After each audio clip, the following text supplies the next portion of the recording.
I don't know, realistically. I could not imagine sitting on this panel in front of you all, having the audacity to open my mouth if I didn't sit at the feet of veterans and elders, right? Call me what you want to. Say what you want to. Think about what you want to. Feel what you want to. I'm not brave enough. I'm not bold enough to sit in front of you, the descendants of a people who have been downtrodden, of a people who have been all but broken, raped, pillaged, murdered, and damn near annihilated. I don't have that type of courage to, by chance, have to face my ancestors and have to explain why I got up and wasted my people's time. I'm not that bold. Now, I consider myself a bad mother effer, but I'm not that brave because I would be guilty of ancestral treason, right? Because I'll be talking about something that I don't have no business talking about, and I'll be faking the funk, as they say, right? I could not imagine. I'm so grateful because, again, I told you the region that I come from, and I'm grateful because I was able to learn from the best of both worlds. I learned about, quote unquote, our culture from people like the Dr. Clarks and the Dr. Benz, from Marimba Ani, who's formerly Donna Richardson, and so many others, the Dr. Jeffries, the Dr. Smalls, and all those folks on that end of the stick, the Wade Nobles, etc. But I also learned from the revolutionary community. My elders and ancestors from the Black Liberation Army, to the Revolutionary Action Movement, to the Black Guerrilla family, to the Students for Nonviolent Coordinating Committee, to the Black Panther Party, and so many others. I've been blessed to be accepted by my elders on all coasts of this particular colony of the United States.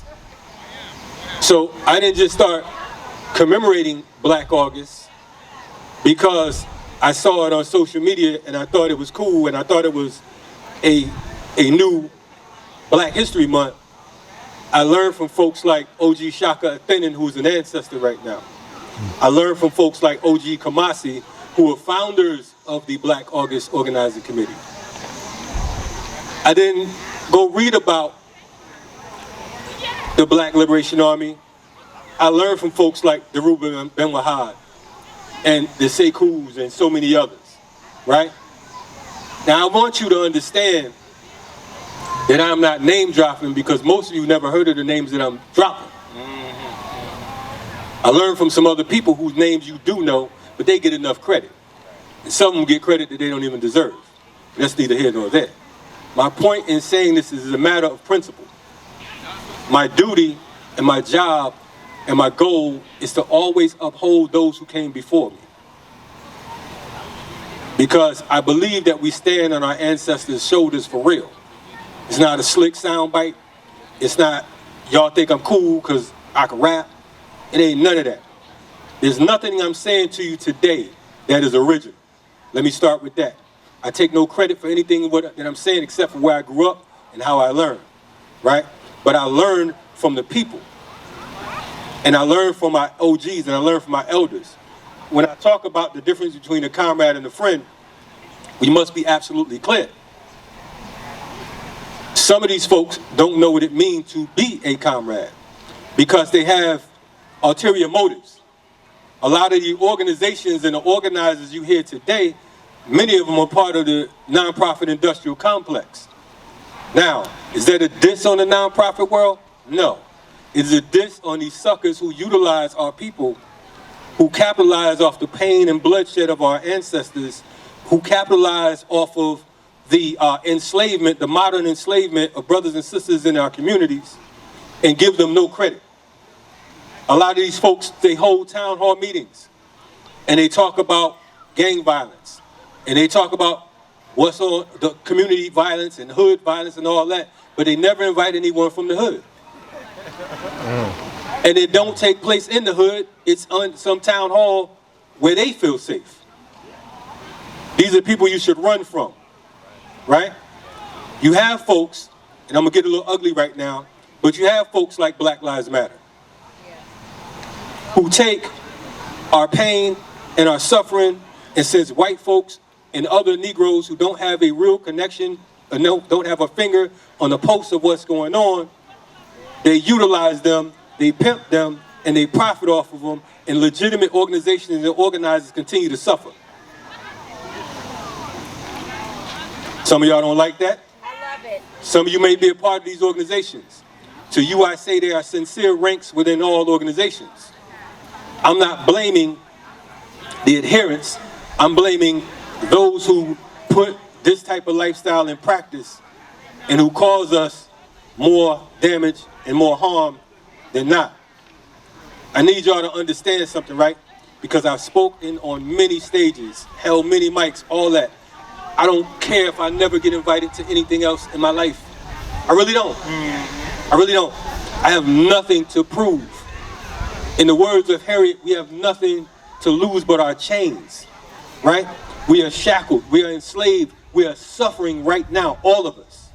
Just because you have a six-figure job or salary, it don't mean shit at the end of the day, because as a whole, we are still suffering, right? You cannot run from this. I don't care what you identify as. I don't care what you call yourself. If you are oppressed, if you are African in America, you are oppressed. It doesn't mean that you are a victim. Because if you become a revolutionary, you'll be clear that a revolutionary is never a victim. A revolutionary is clear what the cause and what the purpose is. You understand? I love us. Whether you love me or not, that's your red wagon. I have a responsibility. And that responsibility is a painful responsibility.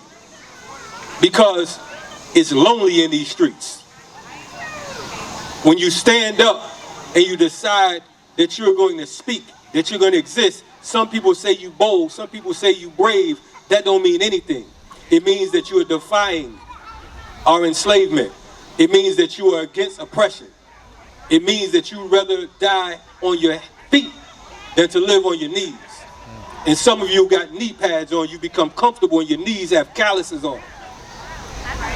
But these knees ain't meant for that. Anyway, I'm sorry, I digress. Pass this mic to you.